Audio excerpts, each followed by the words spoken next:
Hello friends, मी अमोल देवकर स्वागत करतो तुम्हा सर्वांचं तुमच्या युट्यूब चॅनल गौरी सायन्स अकॅडमीवर. आपल्या महाराष्ट्रातील एकमात्र असं युट्यूब चॅनल जिथं मिळेल तुम्हाला क्लास 8, 9, 10 सायन्सचं फ्री एज्युकेशन, एकदम free of cost, with free PDF notes, with free mock test आणि with free practice papers. Okay, तर आपल्याला आजपासून सुरू करायचं आहे बेटाजी तुमच्या क्लास 10th सायन्स 1चं फर्स्ट चॅप्टर ग्रॅव्हिटेशन, जे की तुमच्या क्लास 10th बोर्ड्स मध्ये नियरली 4 to 6 मार्क्स साठी येते. खूप महत्वाचा चॅप्टर आहे, व्यवस्थितपणे लक्ष द्या आणि प्रॉपर नोट्स बनवत चला. आम्ही जसं इथं टीच करतो तसंच तुम्ही तुमच्या नोटबुक मध्ये राईट केलं पाहिजे. नोट्स तर तुम्हाला फ्री ऑफ कॉस्ट मिळूनच जातील. ठीक आहे, बघा इकडे. तर नेमकं ग्रॅव्हिटेशन काय असते? ग्रॅव्हिटेशन समजायच्या अगोदर तुम्हाला माहित पाहिजे बेटा की फोर्स काय असते. ग्रॅव्हिटेशनवर जाऊ आपण, याच लेक्चरमध्ये जाऊ, बट त्या अगोदर फोर्स समजून घ्या. समजा तुमच्याकडे एखादा ऑब्जेक्ट आहे, जो ऑब्जेक्ट थांबलेला आहे. तुम्हाला या ऑब्जेक्टला काय करायचं आहे? मोशन मध्ये आणायचं. थांबलेल्या ऑब्जेक्टला काय करायचं आहे? मोशन मध्ये आणायचं आहे. काय करायचं? धक्का मारसाल. धक्का मारणं म्हणजे काय करणं? फोर्स अप्लाय करणं. ठीक आहे, एखादा ऑब्जेक्ट मोशन मध्ये आहे, तुम्हाला थांबवायचा आहे, काय करसाल? फोर्स अप्लाय करसाल. जोर लावसाल ना त्याच्यावर. जोर लावला म्हणजे काय केलं? फोर्स अप्लाय केला. ठीक आहे, एखादा ऑब्जेक्ट असा स्ट्रेट लाईन मध्ये जात आहे, तुम्हाला याची डायरेक्शन बदलवायची आहे, काय करसाल? फोर्स लावसाल.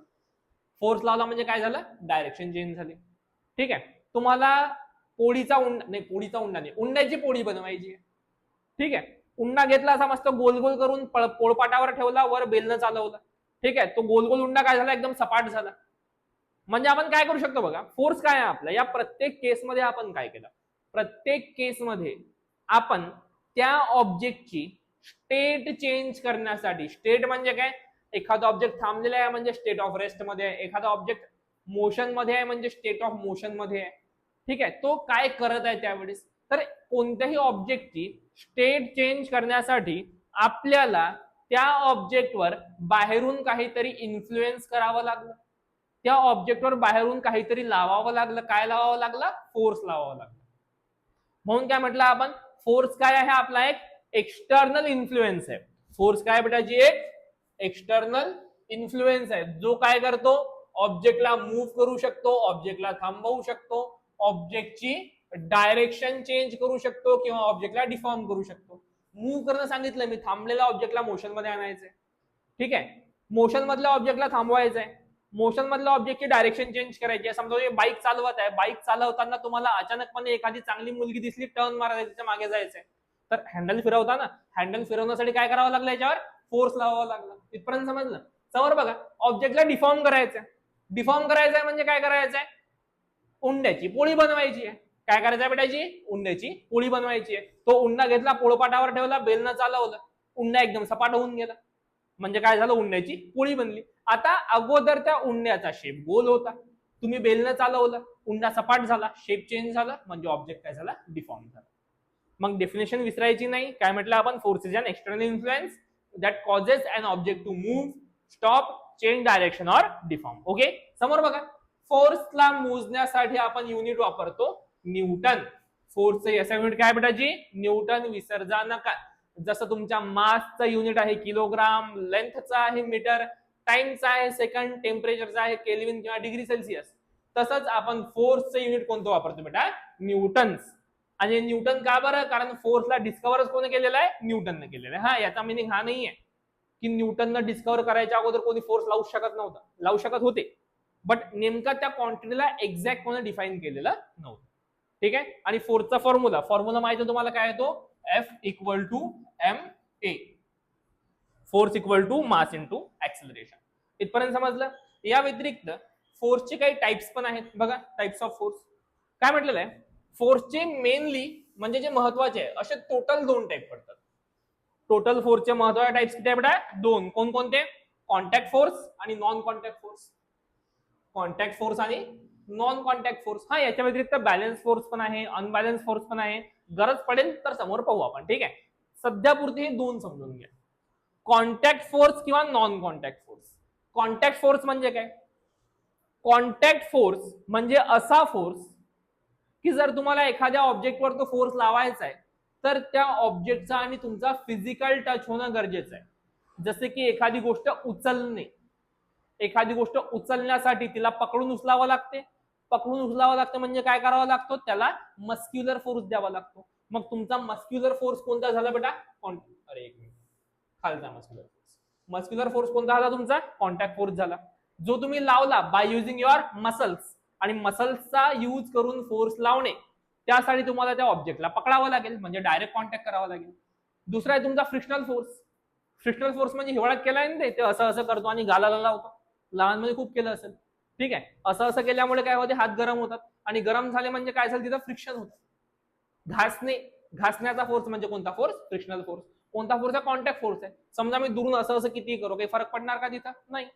का बरं, फ्रिक्शन होण्यासाठी तिथं त्या दोघांचा कॉन्टॅक्ट होणं गरजेचं आहे. सोपा आहे समजायला. मग फ्रिक्शनल फोर्स पण कोणता आहे तुमचा, कॉन्टॅक्ट फोर्स आहे. त्याच्यानंतर आहे तुमचा नॉर्मल फोर्स. आता नॉर्मल फोर्स काय असते व्यवस्थित बघा. समजा ही लँड आहे, जमीन आहे. या जमिनीवर असा कोणीतरी एक मनुष्य प्राणी उभा आहे, ठीक आहे. माझी डायग्राम अशीच आहे, मी प्रत्येक वेळेस माणूस असंच काढतो, ठीक आहे. हे त्याचे लंबे लंबे केस. ओके, इथपर्यंत समजलं बेटा. आता कारण की हा जो पर्सन आहे हा या जमिनीवर उभा आहे, तर याच्या मासमुळे, याच्या वजनामुळे, वेटमुळे हा या लँडवर काही ना काही फोर्स लावत असेल, बरोबर आहे, काही ना काही फोर्स लावत आहे. मग जेवढा फोर्स हा माणूस म्हणा, बाई म्हणा, केस लावून आहे, जेवढा फोर्स हा पर्सन या लँडवर लावत आहे खालच्या डायरेक्शनला, कशामुळे, त्याच्या मासमुळे, तेवढाच फोर्स ही लँड पण लावेल या पर्सनवर वरच्या डायरेक्शनला. का बरं, समजा या दोघांपैकी, आणि हा खाली लागणारा फोर्स आणि वर लागणारा फोर्स दोन्ही इक्वल असतील.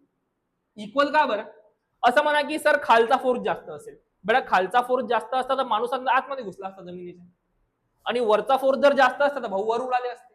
भाऊ म्हणा, बहीण म्हणा, ठीक आहे, तुमची इच्छा. इथपर्यंत समजलं, क्लिअर आहे सर्व.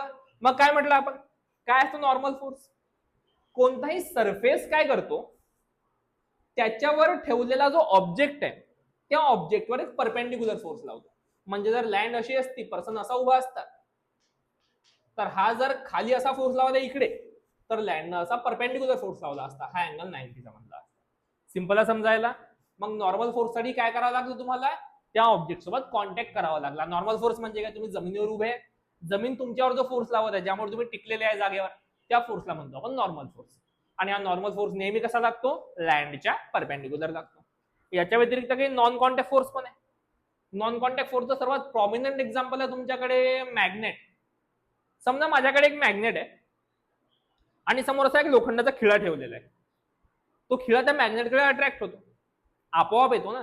असं होतं का मॅग्नेट मधनं, नाही सर 2 हात निघाले, त्यांनी त्या खिळ्याला मस्त असं पकडलं आणि ओढलं आपल्याकडे, असं नाही होत.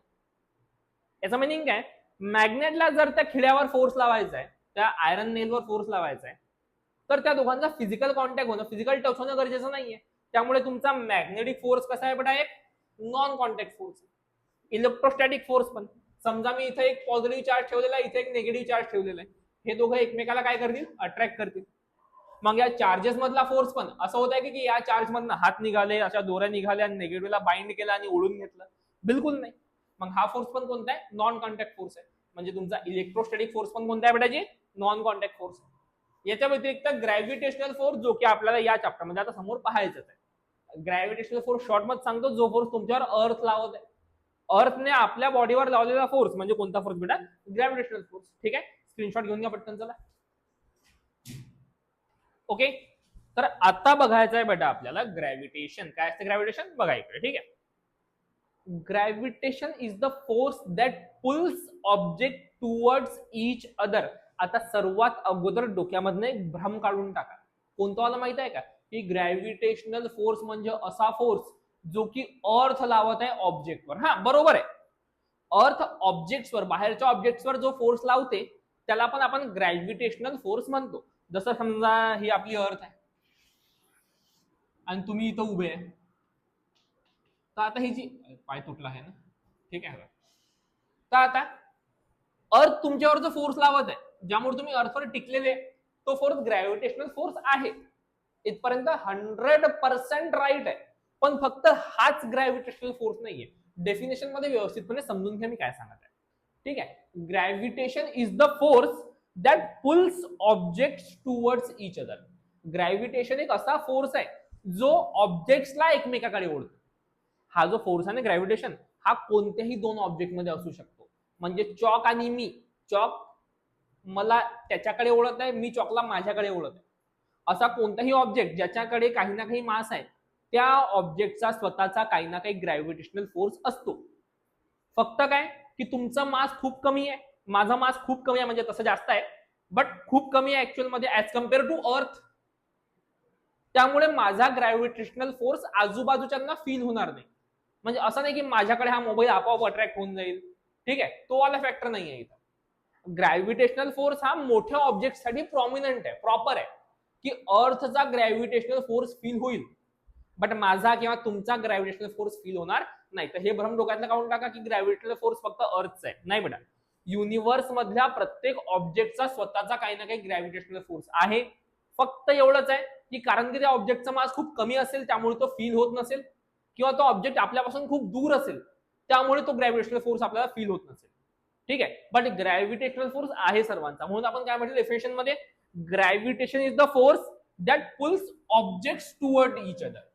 That pulls objects towards each other असा फोर्स आहे जो ऑब्जेक्ट्सला एकमेकाकडे ओढतो. युनिव्हर्स मधले कोणतेही दोन ऑब्जेक्ट एकमेकाला ओढतात. ठीक आहे, फक्त डिपेंड एवढंच करते की मास कमी आहे की जास्त आहे. ते जर खूप मोठे मोठे असतील, जसं की सन आणि अर्थ, सूर्य आणि पृथ्वी, यांचा मास खूप जास्त आहे, यांचं अट्रॅक्शन फील होईल. बट समजा असं म्हणून घ्या मी आणि चॉक, दोघांचा आमचा मास बिचारांचा खूप कमी आहे, तर हे अट्रॅक्शन फील होणार नाही. हा अट्रॅक्शन म्हणजे ग्रॅव्हिटेशन वाला अट्रॅक्शन. ठीक आहे, इथपर्यंत समजलं. समोर बघा आता, it acts between all objects in the universe, not just only on earth. अगोदरच सांगितलं की ग्रॅव्हिटेशन जो फोर्स आहे तुमचा, तो जगामधल्या कोणत्याही दोन ऑब्जेक्टवर चालतो, फक्त अर्थ वरच नाहीये. म्हणून काय म्हटलं आपण, it acts between all object in the universe, not just only on earth. हा युनिव्हर्स मधल्या प्रत्येक ऑब्जेक्ट मध्ये आहे, फक्त अर्थवरच नाहीये. ठीक आहे, तुम्ही ज्युपिटरवर गेले, ज्युपिटरची पण ग्रॅव्हिटी आहे, ज्युपिटर म्हणजे गुरु. तुम्ही सॅटर्नवर गेले, सॅटर्नची पण ग्रॅव्हिटी आहे. मार्सवर गेले, मार्सची पण ग्रॅव्हिटी आहे. मर्क्युरीवर गेले, मर्क्युरीची पण ग्रॅव्हिटी आहे. व्हीनसवर गेले, व्हीनसची पण ग्रॅव्हिटी आहे. इव्हन प्लुटोवर गेले, प्लुटोची पण ग्रॅव्हिटी आहे. प्लुटो सोडून द्या, आपल्या चंद्रावर जरी गेले, मूनवर, तर मूनची पण स्वतःची ग्रॅव्हिटी आहे.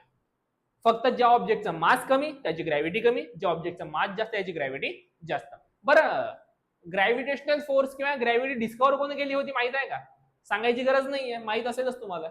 सर आयझॅक न्यूटन यांनी ग्रॅव्हिटी डिस्कवर केली होती. ठीक आहे, तर आता यांना जेवढ्या शिव्या द्यायच्या देऊन टाकतात कमेंट सेक्शन मध्ये. बघा समोर, ही सॉ, कारण यांच्यामुळेच आपल्याला हा चॅप्टर सिलेबस मध्ये आलेला आहे. सिलेबस छोटा असतो. ठीक आहे, बघा समोर आता, he saw an apple fall straight from a tree and wondered why it didn't fly sideways or fly off. यांनी काय पाहिलं की एक सफरचंद असं झाडाच्या खाली पडत आहे, आणि झाडाच्या खाली पडताना त्या सफरचंदाला पाहून यांच्या डोक्यामध्ये एक थॉट आला, एक विचार आला की आज कुछ तुफानी करते. काय विचार आला बघा, की यांनी विचार केला की हे जे ऍपल खाली पडलं, हे खालीच का पडलं, साईडला उडून का नाही गेलं, किंवा असं बाजूला का नाही पडलं, असं एक्झॅक्टली खालीच का बरं पडलं. असे विचार होते यांचे, महान विचार होते. सिलेबस वाढवला फक्त यांनी. ठीक आहे, इथपर्यंत समजलं बेटा पूर्ण? नक्की इथपर्यंत काही डाऊट नाहीये? डाऊट असेल कॉमेंट सेक्शन मध्ये विचारू शकता, तुमच्यासाठी कॉमेंट सेक्शन पूर्ण ओपन केलेलं आहे.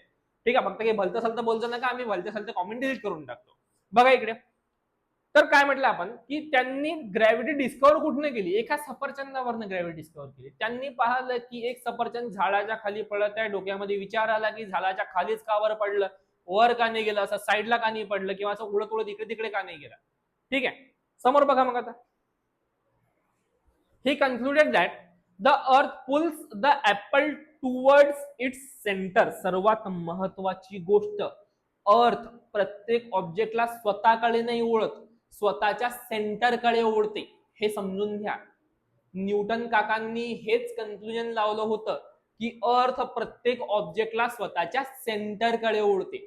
म्हणजे समजून घ्या, ही अर्थ आहे तुमची. ठीक आहे, तुम्हाला म्हणून टाकतो इथून, ही अर्थ आहे सपोज तुमची.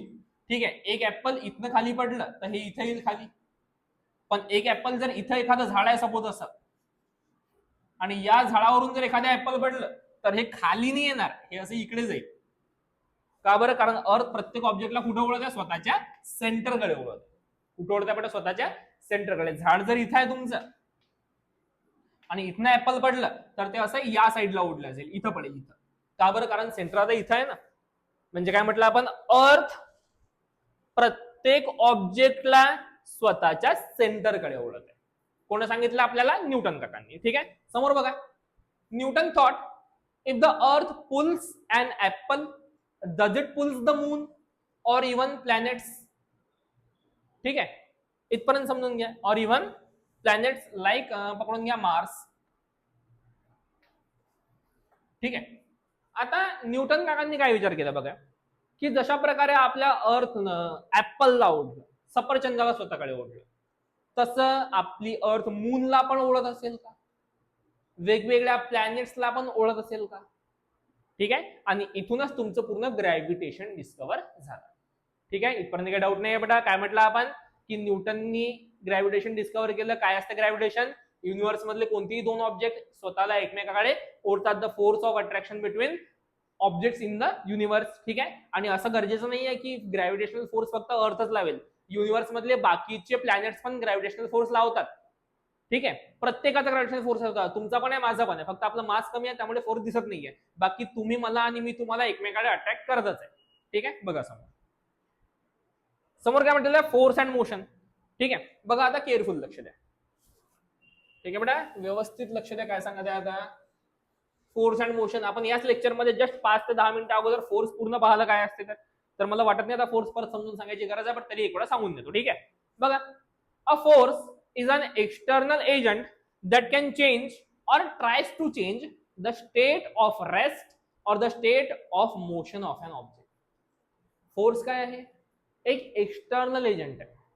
काय? बाहेरून लावल्या जाणारा एजंट आहे, जो काय करत आहे बेटा, एखाद्या ऑब्जेक्ट स्टेट ऑफ रेस्ट म्हणजे ऑब्जेक्ट जर थांबलेला आहे किंवा स्टेट ऑफ मोशन, तो जर मोशन मध्ये आहे तर तो त्या ऑब्जेक्टची स्टेट चेंज करतो किंवा स्टेट चेंज करायचा ट्राय करतो. जसा हा खडू चॉक सध्या हातावर आहे, स्टेशनरी आहे, म्हणजे कसं आहे बेटा, स्टेट ऑफ रेस्ट मध्ये. मी याच्यावर फोर्स लावला, याला मोशन मध्ये आणला. मोशन मध्ये आणलं म्हणजे काय केलं? याची स्टेट ऑफ रेस्ट चेंज केली, याची स्टेट चेंज केली. समजा हा खडू असा वरून खाली पडत आहे, खाली येताना मोशन मध्ये होता, मी मधामध्ये हात लावले म्हणजे याची मोशन काय केली? डिसरप्ट केली, थांबवली. म्हणजे मी मोशन मधल्या ऑब्जेक्टची मोशन चेंज केली. जर मोशन मध्ये असेल तर डायरेक्शन चेंज केली. म्हणजे आपण एखाद्या ऑब्जेक्टची स्टेट ऑफ रेस्ट किंवा मोशन चेंज करू शकतो. तो जर थांबलेला आहे तर त्याला चालवू शकतो, तो जर चालत आहे त्याला थांबवू शकतो. फक्त हे सर्व करण्यासाठी आपल्याला काय करावं लागेल? फोर्स लावावा लागेल.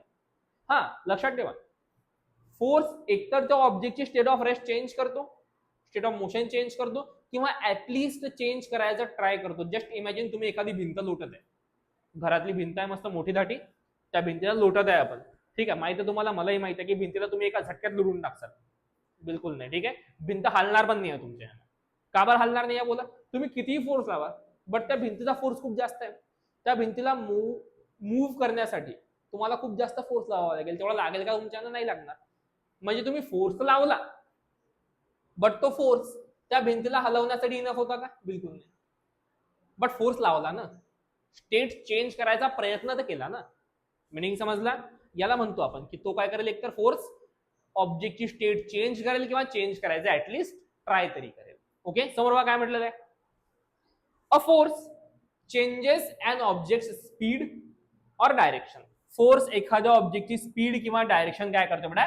चेंज करतो. स्पीड पण चेंज करू शकतो, त्या ऑब्जेक्टचे डायरेक्शन पण चेंज करू शकतो. फॉर एक्झाम्पल दिलेलं आहे, बघून घ्या. When you kick a football it move faster और changes the direction because of the force. तुम्ही एखाद्या फुटबॉलला लात मारली, तो फुटबॉल जर थांबलेला आहे, जोरात मारा, मोशन मध्ये येतो, स्पीड वाढली, स्पीड चेंज केली. एखादा फुटबॉल तुमच्याकडे येतात, त्याला परत लात मारा, त्याची एक तर डायरेक्शन चेंज होईल किंवा स्पीड काय होईल? कमी होईल. आता प्रत्येक वेळेस तुम्ही लात मारली म्हणजे काय केला? फोर्स लावला. मग फोर्सने काय केलं? एकतर त्या ऑब्जेक्टची स्पीड वाढवली, कमी केली, स्पीड चेंज केली, किंवा डायरेक्शन तरी चेंज केली ना. ठीक आहे, सोपा समजायला. हा, मग एक क्वेश्चन आणखी. मग सर काय करा? फोर्सची हे डेफिनेशन लक्षात ठेवा की तुम्ही अगोदर सांगितली होती ती लक्षात ठेवा? ही वाली, ती अगोदरची कोणती होती बेटा? बेसिक वाली होती. ठीक आहे, लक्षात राहील. बघा समोर. हा, फोर्स अँड मोशन मध्ये समोरचा कॉन्सेप्ट थोडा महत्वाचा आहे. तुमचं क्लास 9th मध्ये एक चॅप्टर होतं लॉज ऑफ मोशन. ते तुमचे हे तिन्ही लॉ झालेले आहेत. ठीक आहे, न्यूटनने मोशनचे 3 लॉ दिले होते. फर्स्ट लॉ कोणता होता बोला? an object stays at rest or moves in a straight line unless a force acts on it. एखादा ऑब्जेक्ट जर थांबलेला आहे, स्टेट ऑफ रेस्ट मध्ये आहे, तर तो रेस्ट मध्येच राहील.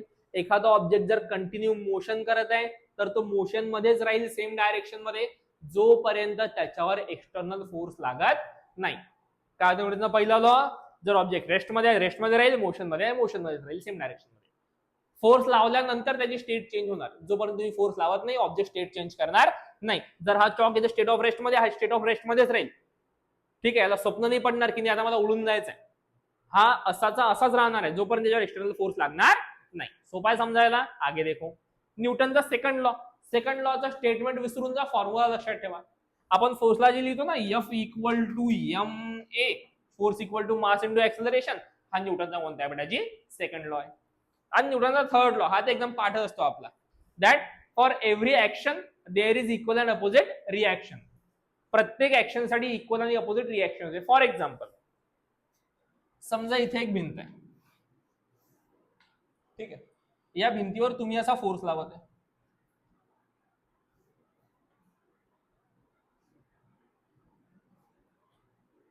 असा डोक्यानं आणि हातानं दोघांनी लावत आहे. ठीक आहे, डायग्राम थोडी चांगली काढली मी, समजून घ्या. मी म्हटलं की या भिंतीवर तुम्ही फोर्स लावत आहे बेटा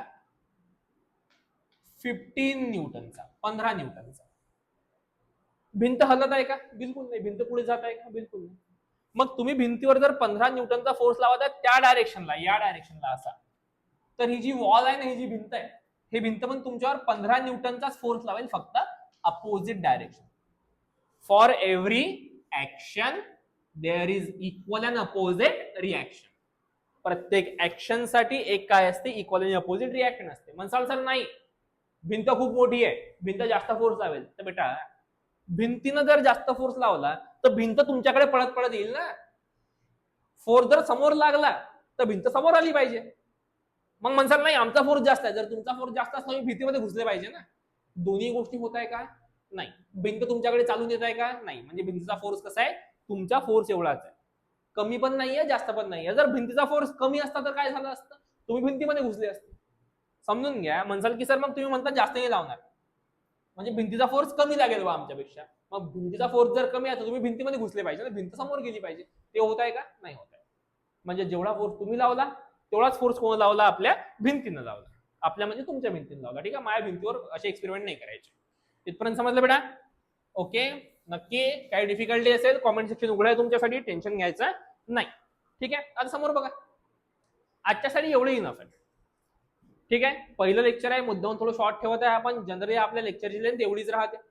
तुम्हाला आता या चॅप्टरच्या पीडीएफ नोट जर पाहिजे असतील, ठीक आहे, तर आम्हाला फक्त या नंबरला व्हॉट्सअप मेसेज करा. मेसेज मध्ये सर्वात अगोदर तर हाय टाकायचं, आणि हाय टाकून सोडून नाही द्यायचं. हाय टाकल्यानंतर त्या खाली तुमचं नाव, तुमची शाळा, तुमचं स्कूल कोणतं आहे, त्यानंतर तुमची सिटी, तुम्ही कोणत्या क्लासमध्ये आहे हे टाकायचं, आणि तुम्हाला कोणत्या चॅप्टरच्या नोट्स पाहिजे. समजा मला 10वीच्या पहिल्या चॅप्टरच्या म्हणजे ग्रॅव्हिटेशन नोट्स पाहिजे. मी काय म्हणणार, क्लास 10 सायन्स 1 चॅप्टर 1 असा मेसेज टाकायचा. तुम्ही मेसेज केल्याच्या विदिन 1 आवर तुम्हाला नोट्स मिळून जातील. ठीक आहे, पीडीएफ फॉर्मॅटमध्ये एकदम फ्री ऑफ कॉस्ट मिळतील. तुमच्याकडून कोणत्याच प्रकारचा एक्स्ट्रा चार्ज केला जाणार नाही. नोट्स मध्ये एकदम सिम्प्लिफाईड थेअरी आहे, जी थेअरी वाचल्याबरोबर समजून जाईल. ठीक आहे, तुमची पूर्ण एक्सरसाइज सॉल्व्ह करून दिलेली आहे, ज्यामुळे तुम्हाला परत दुसरी कोणती पुस्तकं वापरायचं काम पडणार नाहीये. प्लस मागच्या वर्षी आलेले क्वेश्चन पण सॉल्व्ह करून दिलेले आहेत. आणि तुम्हाला जर प्रॅक्टिससाठी क्वेश्चन लागले तर याच्याच खाली टाईप करायचं अँड शीट्स, ज्यामुळे एक्झाम मध्ये कोणत्या प्रकारचे क्वेश्चन्स येतात, कोणते येत नाहीत, कोणते येऊ शकतात, कोणते किती मार्क्ससाठी येऊ शकतात, ते सर्व तुम्हाला या नोट्स मध्ये मिळून जाईल, किंवा वेगळ्या पीडीएफ मध्ये शीट फॉर्मॅट मध्ये मिळून जाईल. ठीक आहे, ज्याला आपण म्हणतो बेटा सीपीपी. सीपीपी म्हणजे कॉन्सेप्ट वाइज प्रॅक्टिस पेपर. तुम्हाला प्रत्येक कॉन्सेप्टचे practice questions, MCQ format, long questions, 1 mark question, 2 mark question, हे सर्व मिळून जाईल. ठीक आहे, तुम्ही रात्री 12ला जरी मेसेज केला तरी नोट्स तुम्हाला सकाळी 7च्या पुढेच मिळतील. आम्ही रात्री ऑनलाईन नसतो. ठीक आहे, मेसेज करण्याचा टाइम सकाळी 7 ते रात्री 10 पर्यंत कधीही करा. तुम्ही जर 10 वाजून 1 मिनिटालाही केला तरी तुम्हाला नोट्स सकाळी मिळतील. Okay, so and for today.